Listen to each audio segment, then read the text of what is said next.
और सुमन प्रताप बहुत वो आदमी है कि कंपटीशन उसी से करता है जो सामने बैठे, जो मंच छोड़ के चला जाए।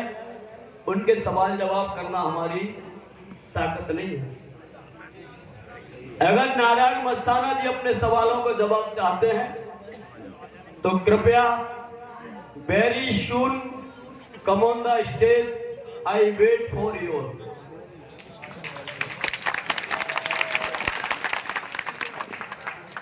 और आज मैं बताऊंगा तुम्हें कि कंपटीशन होता क्या है। और कमेटी से निवेदन है कि मुझे कंपटीशन से बाहर रखें, फर्स्ट सेकंड थर्ड में ना रखें, मुझे बाहर रखें। लेकिन उनको मैं बताऊंगा कि कंपटीशन होता क्या है। उनको वो अपने दिमाग का संतुलन खो बैठे हैं नारायण सिंह जी।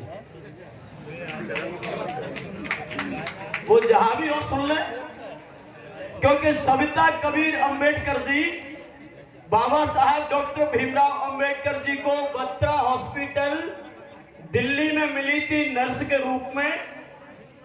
और सविता कबीर अंबेडकर जी जब आई थी बाबा साहब के जीवन में, तब सविता कबीर अंबेडकर जी ने पूरे जीवन में बाबा साहब से कभी नहीं पूछा कि आपका खानदान क्या था, क्या क्या नाम था।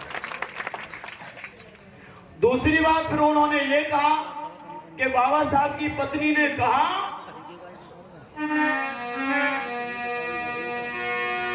अरे बाबा साहब महार की लड़ाई लड़ने चाहिए।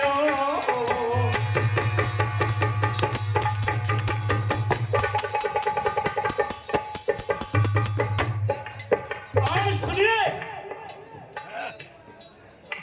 महार तालाब की क्रांति हुई थी 1927 में। महार तालाब की क्रांति हुई थी 1927 में। और सविता कबीर अंबेडकर आई थी 1945 के बाद। फिर 27 में उन्होंने कैसे कह दिया? मैं बताऊंगा कंपटीशन क्या होता है। लेकिन यार जो नहीं जानते उनको बेवकूफ तो मत बनाओ। ये जो नहीं जानते हैं वो जानना चाहते हैं। जो नहीं जानते वहां जानने के लिए आए हैं यहाँ, तो इनको सही जानकारी दो। अगर हमने आज आपको गलत पढ़ा दिया तो कल तुम चौराहे पे गलत कहोगे, और जब तुम गलत कहोगे तो लोग तुम्हें भी बदनाम करेंगे और मेरे बाबा साहब को भी बदनाम कर देंगे। जो ऐसे गायक कलाकारों की बदौलत हमारे बाबा साहब भी बदनाम हो जाएंगे। और सुनो,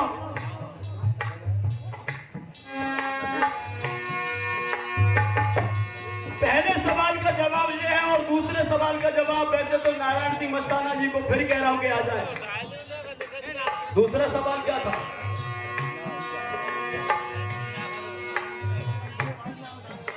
सुजाता ने किस कारण हाय खीर ददा खिलाई?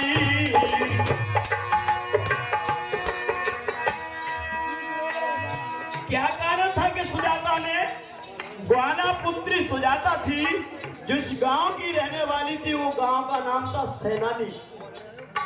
और जिस नदी पे खीर खिलाने आई थी उस नदी का नाम था निरंजना।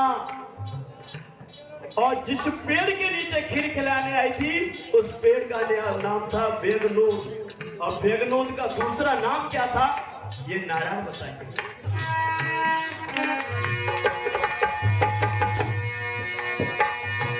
अब खीर क्यों खिलाई थी पीसी भाई साहब? सवाल नारायण सिंह का यह था कि खीर क्यों खिलाई थी?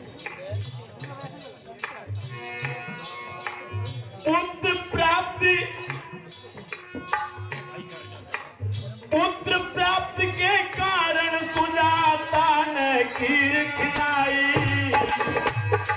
और सुनो, समय कम है।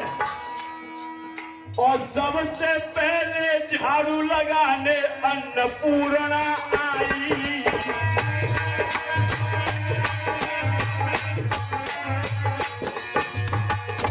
दो क्लियर हो गए सवाल। सुजाता का हो गया और सविता कबीर अंबेडकर का हो गया। मेरा हमेशा से ये बात रही है कि मैं लिख लेता हूं क्योंकि मुझे ध्यान नहीं रहता। इनका तीसरा सवाल क्या था?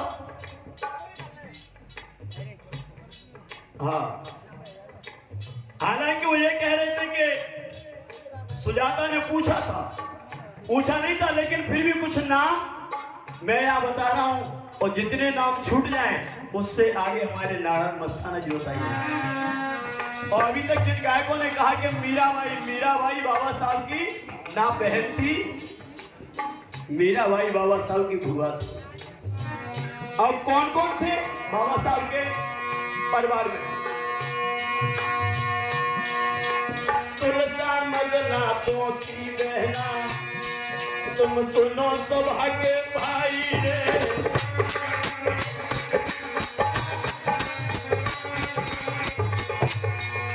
भैया इनका आनंद राव था, सत्य में बतलाई रे।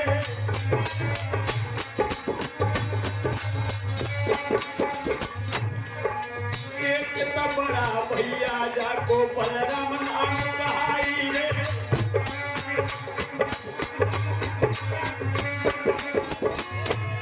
और छठवे खुद थे बाबा साहब, सभा में रह बतलाई रे।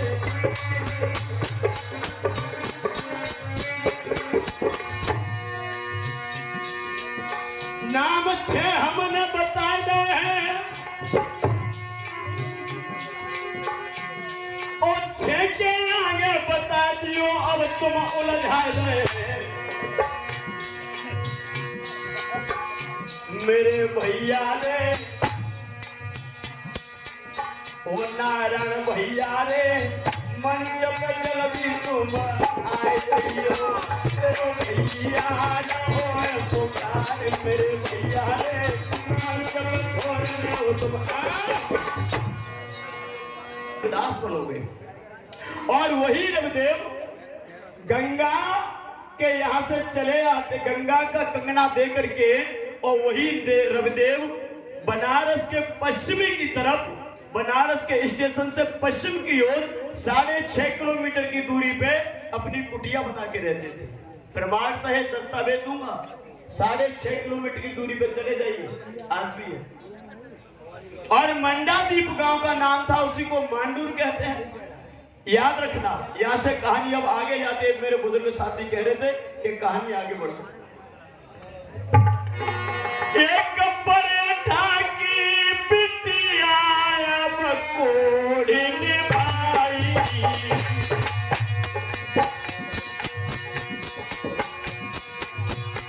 भैया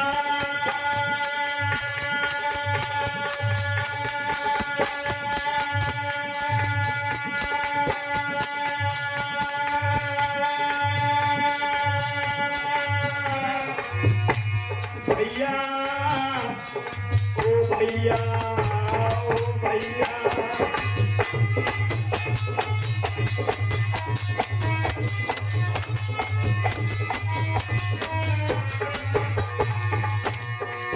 एक परेठा की थी बेटी, वो कोड़ी भाई,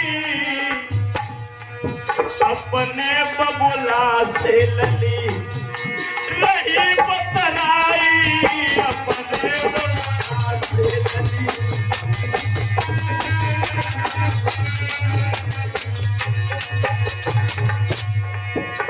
पिताजी बात ने कब मेरी सुन लीजो,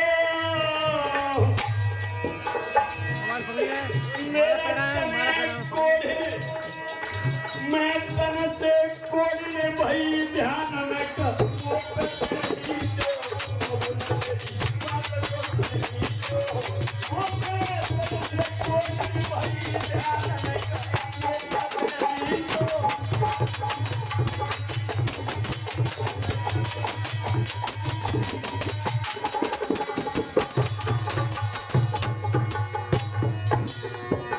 इन सभी भाइयों के लिए जोरदार तालियां बजाती हैं जो मुझे इतना प्यार दुलार दे रहे हैं।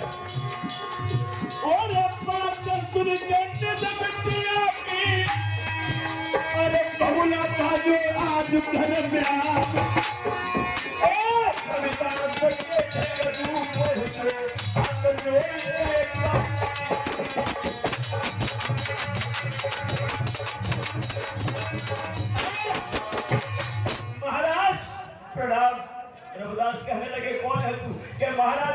जाति का रहने वाला हूँ। कौन सी जाति के हो?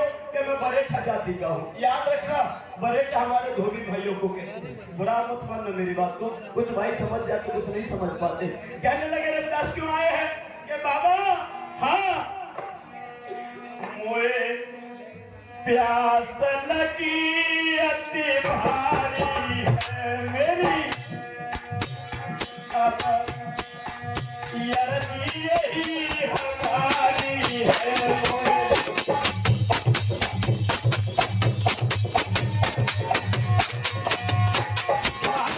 पानी पिला दीजिए। अब देखियो रविदास ने कहा करो, लुटिया लेके आज बाबा ने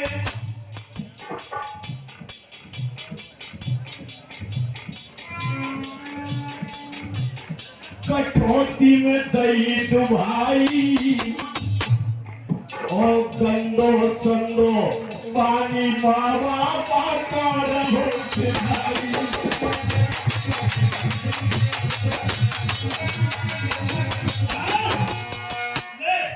पानी पी। बरेटा कह लो बनास के नहने खोपड़ी के महात्मा मन ही मन में कह लो वास्तव में ये शूद्र है, ये नीच महात्मा है। वह लड़की से कितना मना किया था कि शूद्र महात्मा के पास मुझे मत भेजो, लेकिन मेरी पगली लड़की ने बात नहीं मानी। खुश रहो बेटा। इसको तो मेहमान को कैसे पानी पिलाते हैं इसका भी होश नहीं है। वो बरेठा नाक से बोल के कहने लगा ना बाबा ये तो गंदो है। महात्मा कहने लगे ना बेटा ये तो अच्छा है। ना बाबा जहाँ तो कीड़ा पड़ रहे, ना बेटा जहाँ खुशबू आई, कि ना बाबा ये तो सलो सला हुए, ना बेटा वही अच्छा ताजो पी। तो महात्मा की बात सुनकर बरेठा सोचने लगो, अगर जा की बात हमने ठुकराई दी तो अपमान हो जाएगा, और महात्मा का अपमान हो जाएगा तो हमें नर्क भी नहीं झेलेगा। क्या किया? वो चालाक था लड़का, वो लड़की का पिताजी बहुत चालाक था। उसने हाथ ऐसे लगा लिया और हाथ ऐसे लगा के ऊपर से लोटा डालो पानी को। अब जे हाथ बस ओटन से ना लगो, बीच में 2 इंच की जगह थी। अब इतनी जगह छोड़ दो बीसी साहब, ऊपर से पानी डालो, पानी कहाँ जाएगा? नीचे पूरा ढुक गया पानी। और महात्मा समझ गए और समझने के कहा नहीं कि तन की जाने मन की जाने जाने चित्त की चोरी, और ऐसे महात्मा से का छिपा होता के हाथ में दो। महात्मा समझ गए कि जो पागल है, मैंने तो इसको अमृत दिया है लेकिन इसको गंदगी समझ इसने ढोल दिया है, ये पछताएगा। और महात्मा की लुटिया देखे महात्मा ने की कहा रे पानी पी लो। टाइम को कहा है चल रहा है, कहा रे पानी पी लो। बाबा और महात्मा समझेगा शरीर ने पूरा पानी फेंक दो और छोड़ के लौटा महात्मा के पास से। वो बरेठा भैया घर पे आ गया और लड़की कहने लगी पिताजी हाँ दवाई ले। पिताजी कहने लगे चुप, दवाई ले। हमने पहले कहा था कि पगली लड़की, वो महात्मा को होश नहीं है कि मेहमान को पानी कैसे पिलाते हैं। मतलब जब हमने पानी मांगा तो ओरी पगली लड़की हाँ बाबा ने पानी दिया नहीं दिया।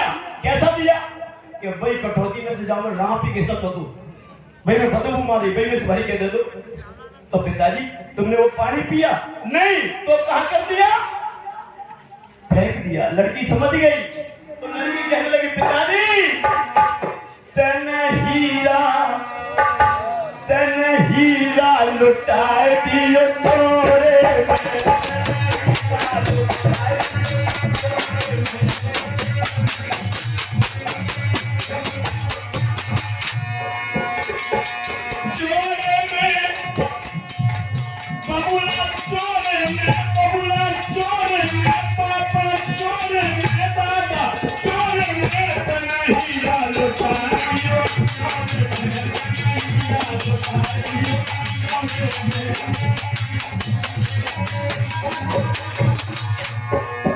कहने लगी है लड़की पिताजी बेटा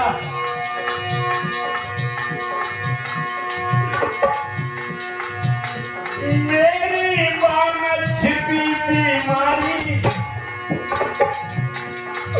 ओ बबुला अकल गई तेरी मारी।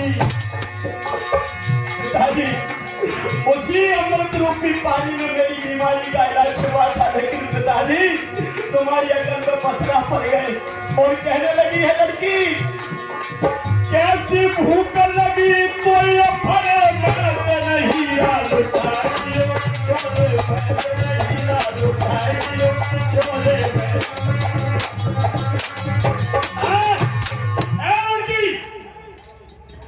बकवास होकर और चल, ये मेरी धोती में कुछ पानी उचट के लग गया है, इसको साफ कर देनी गंदी हो गई है। और याद रखना मेरे भाइयों, वो जो बरेठा भैया ने पानी ऊपर से नीचे डाला था, उसी पानी में से प्रकृति की कुछ ऐसी लीला हुई कि उचट के उस बरेठा की धोती में कुछ बूंदे समा गई।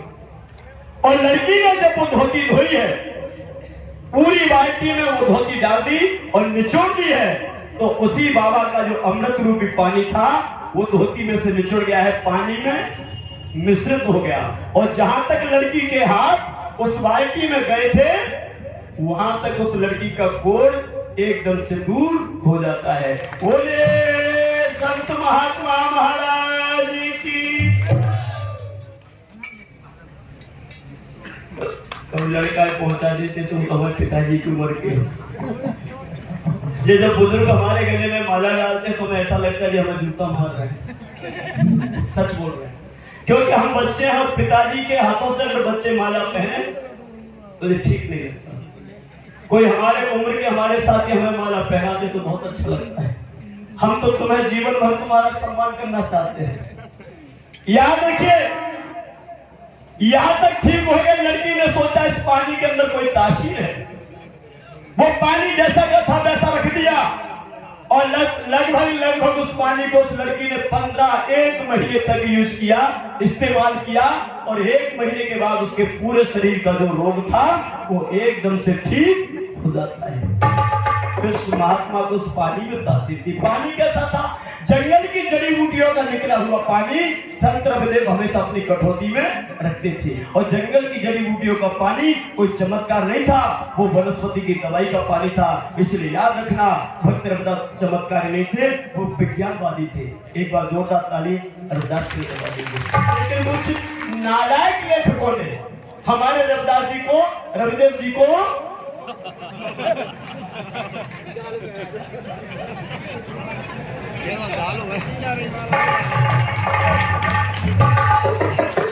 हमारे रविदेव जी को चमत्कार से जोड़ दिया। जखौलिया श्री से मेरा बड़ा प्रेम है।